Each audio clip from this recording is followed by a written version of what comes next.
Aujourd'hui on va découvrir le métier de pompe funèbre et comment se passe un enterrement. Quelles sont les différentes étapes, quelles sont les missions et les rôles de chaque personne qui travaille dans le funéraire, le maître de cérémonie, le porteur, le prêtre, etc. Merci de rester respectueux dans les commentaires. Du coup Sylvain, quel est ton métier alors? Alors mon métier, je dirais tout simplement qu'il est d'accompagner les défunts, mais surtout les familles pour un moment qui est plus douloureux pour eux, c'est la perte d'un proche. Du coup Sylvain, ici nous sommes dans un salon et derrière nous on a le cercueil de la personne qu'on va suivre aujourd'hui. Tout à fait. C'est-à-dire qu'on va partir tout à l'heure jusqu'à l'église, il va y avoir une cérémonie religieuse et après on fera un dernier hommage au cimetière de façon à ce que les personnes qui seront présentes pour cette dame, la famille ait le sentiment qu'elle a vraiment été accompagnée, qu'ils n'aient pas de regrets. C'est surtout ça qui est important pour eux. Du coup la famille peut venir se recueillir ici auprès de la personne? Ils ont vraiment ce salon à disposition pour tout le temps qu'ils le souhaitent, quelle que soit l'heure du jour et de la nuit. C'est quoi le rôle d'une entreprise de pompe funèbre pendant un enterrement alors? Une famille bien souvent est perdue. Elle vient nous voir, soit elle nous a choisi, soit on a été la première pompe funèbre qu'ils ont vue sur leur chemin. Ils sont perdus. C'est vraiment répondre à toutes ces questions qu'ils ont et que bien souvent ils ne connaissent pas. Le monde de la mort est quelque chose d'obscur pour eux. Les gens ont du mal à cerner exactement ce qu'on peut leur apporter. Du coup Sylvain, ici on est à l'accueil du funérarium. Voilà, c'est un salon d'accueil, c'est-à-dire que c'est un salon qui est à part des autres salons. Bien souvent les familles quand elles viennent se recueillir, le fait de rester à côté dans un salon, au bout d'un moment ça devient quand même dur. Donc les gens ont besoin de rentrer et de sortir. Il y a une machine à café, il y a de l'eau fraîche, mais en même temps ça leur permet des fois d'accueillir d'autres personnes qui viennent par exemple signer sur un registre de condoléances. Dans un moment comme ça, autant quand il y a des personnes qui viennent vous voir, ça fait mal, mais en même temps ça fait du bien. C'est un ascenseur émotionnel pour une famille,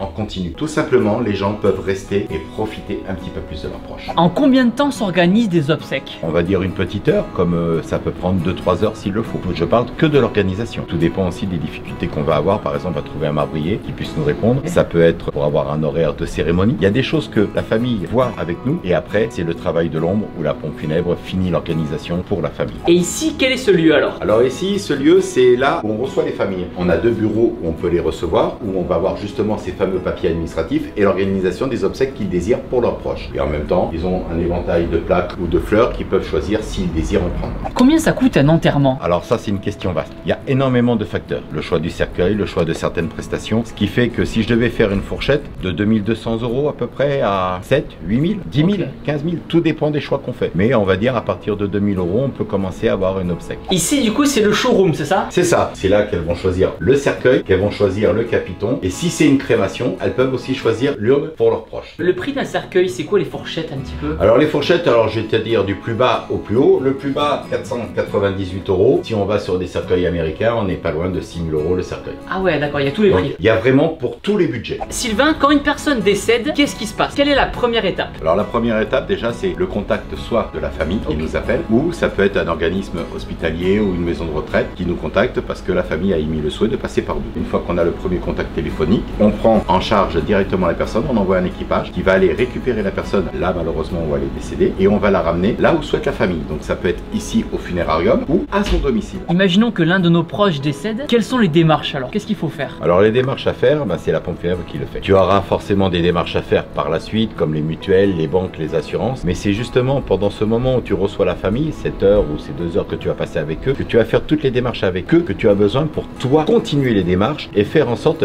que justement ils aient rien à faire pour les obsèques. Est-ce que le premier réflexe quand une personne décède, c'est d'appeler un médecin? Tout à fait, puisque tant qu'un médecin d'une façon comme d'une autre n'est pas venu, n'a pas constaté le décès, nous en tant que professionnels du funéraire, nous n'avons pas le droit d'intervenir. Il faut que nous, il y ait un médecin qui ait signé un certificat de décès. Une fois qu'on a ce papier, nous avons le droit de pouvoir intervenir. Sans ce papier, nous ne pouvons rien faire. Une fois que les familles arrivent ici au funérarium, qu'est-ce qui se passe alors? On voit avec eux si elles veulent une cérémonie religieuse ou pas, quel que soit le culte ou de la religion. L'endroit, dans ces conditions, c'est nous qui prenons contact avec les officiants en fonction de la date et des disponibilités des prêtres ou de tout autre, quand est-ce qu'on peut le faire. Ensuite, on va avoir un pouvoir qui justifie qu'on devient leur mandataire pour justement l'organisation. C'est important, sans ce papier, on ne peut rien faire. On fait intervenir un thanatopracteur qui lui va s'occuper de la personne, il va par exemple l'habiller, il va y faire la toilette et après, eh bien, la personne, soit on la met en présentation en salon, soit pour X raison que ce soit, elle peut être simplement en case réfrigérée. C'est quoi la différence entre une inhumation et crémation? Il y a une très grande différence. Une crémation, c'est ce qu'on appelle passer à la flamme, passer au four crématorium. Donc c'est quelque chose d'irrévocable. Une fois que la personne a été crématisée, elle est en cendre. Elle se met soit dans une urne que la famille inhumera ou fera une dispersion dans un jardin des souvenirs ou ailleurs. L'inhumation par contre elle peut se faire de 2 façons différentes. Soit en pleine terre, comme cela se faisait avant, ou soit maintenant dans les cimetières, je sais pas si tu as remarqué mais il y a beaucoup de caveaux. Ouais. L'inhumation se fait en caveau. Et aujourd'hui ça va être quoi comme inhumation? Normalement normalement c'est en caveau. Il y a le marbrier qui est déjà au cimetière, qui lui a déjà tout préparé. Du coup ici on est dans le garage, à quoi ça sert celui alors? Alors ce garage il sert principalement à stocker les deux véhicules principaux de cérémonie que nous avons. Les deux corbillards? Les deux corbillards. Ça sert aussi à mettre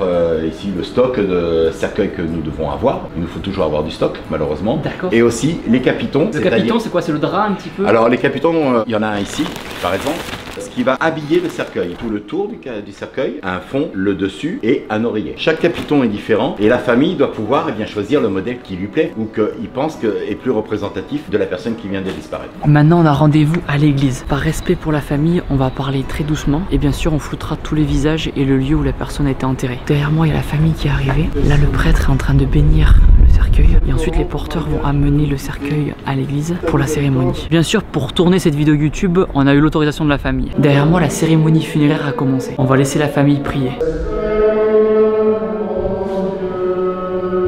Combien de temps va durer la cérémonie alors? Alors quand on arrive, l'une des premières choses qu'on fait, c'est d'aller voir le prêtre et lui demander si c'est déjà une bénédiction ou si c'est une messe. On sait à peu près le temps que ça dure. Une bénédiction c'est 30 à 40 minutes à peu près. Et une messe ça peut aller jusqu'à 1 heure. Alors en l'occurrence il nous a dit que c'était une bénédiction. Il m'a dit de compter 35 à 45 minutes. Ok très bien, donc là on attend. Là on attend. Pour nous c'est la zone d'attente. Et après l'enterrement sera juste après. On verra avec la famille comment ils veulent faire. Soit on part en cortège à pied des fois quand le cimetière n'est pas loin. Ou soit on le fait en véhicule. Okay. Nous le corps on le remet dans le nôtre et c'est eux qui nous suivent généralement à pied quand c'est juste à côté. Du coup Bruno, toi tu es porteur. Oui. Comment on devient porteur alors? Il y en a qui arrivent par accident un peu et d'autres c'est plutôt par conviction en fait. Pour continuer après, pour être maître de cérémonie, continuer un peu plus dans le domaine des pompes funèbres. Et comment t'es tombé dans ce métier là toi alors? J'ai travaillé longtemps à l'Opéra de Paris en comédien. T'étais comédien à la base? Voilà, comédien plutôt dans les cascades tout ça. Comment t'es arrivé dans le funéraire alors? J'ai déposé une demande et puis on m'a accepté tout de suite. Voilà. En plus c'était dans ma philosophie de vie, on m'a dit que c'était possible de rentrer, j'étais content pour moi. Du coup Sylvain, derrière nous il y a le corbillard, est-ce que tu peux nous présenter un petit peu? Un caisson réfrigéré, c'est-à-dire qu'on peut prendre une personne et l'amener par exemple de l'hôpital au domicile, ou on peut l'emmener parce qu'on peut être amené n'importe où en France, ou même dans les pays limitrophes. Et quand vous l'ouvrez, vous avez dans celui-ci un brancard, et quand c'est un cercueil, nous retirons le brancard et un cercueil peut prendre la place, et c'est là que nous partons en cérémonie. Du coup tu es aussi maître de cérémonie. Un maître de cérémonie pendant un enterrement, quel est son rôle? Quand on part en cérémonie, on part en équipage, donc on peut être 4 personnes ou 5 personnes. Le maître de cérémonie a la charge, lui, de contrôler que tout se passe bien, guider les familles. Pendant que le reste de l'équipage, eh bien lui, connaît sa mission. En vérité, mon rôle, c'est simplement être un accompagnateur, témoigner un peu d'humanité. La cérémonie est maintenant terminée. Les porteurs vont remettre le cercueil dans le corbillard et on va se diriger à pied vers le cimetière.